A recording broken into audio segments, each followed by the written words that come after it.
Alam niyo mga idol, pinapaaral kami ng mga magulang namin dati. Pero wala kaming inatupag kundi maglaro, magsaya, puro lakwatsa. Tapos ngayon, nung lumaki ka na at malapit ka na magkaroon ng pamilya, naisip mo na dapat pala mag-aral na lang ako. Kasi ganito pala ang hirap ng buhay na walang pinag-aralan.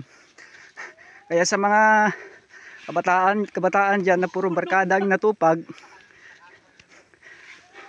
tigilan nyo na. Sundin mo yung utos ng magulang mo na mag-aral. Oh, tingnan mo ito. Oh. Sa hirap ng trabaho, kasi pinapaaral lang magulang, puro kasiyahan yung natupag, barkada, sana laro ng nag-aral na lang basketball. ako. Yan. Oh, di na nakarating doon sa tutunguhan. Kaya kayo mga pinapaaral ng magulang,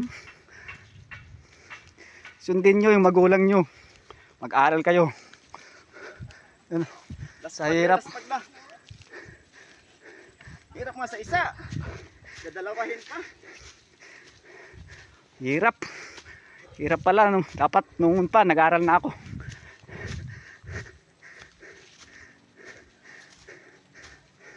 Yan, hanggang doon pa yan sa dulo dadalhin.